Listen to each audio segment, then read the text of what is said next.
दोस्तों, इस समय ब्राजील अपनी सेना के लिए एक मीडियम रेंज के डिफेंस सिस्टम को लेना चाहता है। इसीलिए ब्राजील ने दो डिफेंस सिस्टम को लेने में अपना इंटरेस्ट दिखाया है, जिसमें से पहला डिफेंस सिस्टम तो चाइना का है, जिसको हम ड्रैगन 50 के नाम से जानते हैं, और दूसरा डिफेंस सिस्टम भारत का है, जिसको हम आकाश एनजी के नाम से जानते हैं। ब्राजील की सेना पहले ही चाइना के ड्रैगन 50 का इवैल्यूएशन कर चुकी है और अब ब्राजील की सेना की तरफ से आकाश एनजी का इवैल्यूएशन किया जा रहा है और बताया यह जा रहा है कि इस इवैल्यूएशन के दौरान ब्राजील की सेना को हमारे आकाश एनजी की परफॉर्मेंस ड्रैगन 50 के मुकाबले ज्यादा बेहतर लगी है और अब ब्राजील की गवर्नमेंट जल्द से जल्द भारत के साथ एक गवर्नमेंट टू गवर्नमेंट डील को भी साइन करना चाहती है। लेकिन आकाश एनजी डिफेंस सिस्टम को लेने से पहले ब्राजील ने भारत के सामने एक शर्त भी रखी है और इस शर्त में ब्राजील का कहना है कि भारत अपने आकाश एनजी डिफेंस सिस्टम के अंदर हमारी स्वदेशी रेडार लगा कर दे।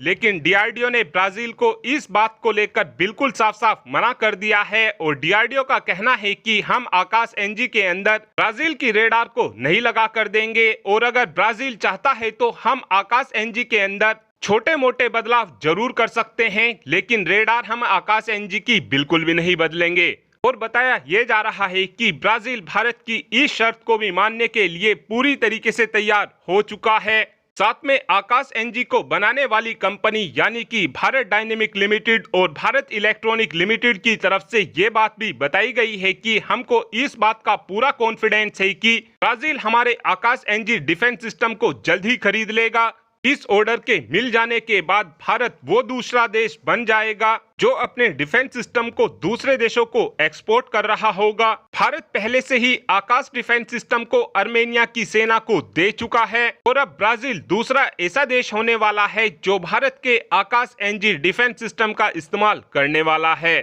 आकाश एनजी डिफेंस सिस्टम की कुछ खासियतों की बात की जाए तो इस डिफेंस सिस्टम की रेंज 70 से 80 किलोमीटर के बीच होने वाली है और इस डिफेंस सिस्टम की सबसे खास बात यह है कि हमारा ये आकाश एनजी डिफेंस सिस्टम 98 फीट से 45,932 फीट तक के ऊंचाई पर उड़ रहे टारगेट को काफी आसानी से हमारा डिफेंस सिस्टम मारकर गिरा सकता है। इस डिफेंस सिस्टम की एक खास बात यह भी है कि 10 सेकंड के अंदर अंदर ही हमारा आकाश एनजी एक टारगेट को हिट कर सकता है और 20 सेकंड के अंदर अंदर आकाश एनजी दुश्मन देश के 3 टारगेट को हिट कर सकता है। आकाश एनजी के अंदर जो मिसाइल लगी हुई है, इस मिसाइल के अंदर फ्रेगमेंटेशन वॉरहेड का इस्तेमाल किया जाता है। इस मिसाइल के अंदर जो इंजन लगा हुआ है वो dual pulse solid rocket motor engine लगा हुआ है, जो आकाश एनजी मिसाइल की परफॉर्मेंस को काफी हद तक बेहतर बनाता है। और अब आप ही कमेंट कर बता सकते हैं कि हमारी सेनाओं के पास कितनी संख्या में आकाश एनजी डिफेंस सिस्टम होने चाहिए। इस बात का आंसर आप कमेंट बॉक्स में दे सकते हैं। Thanks for watching this.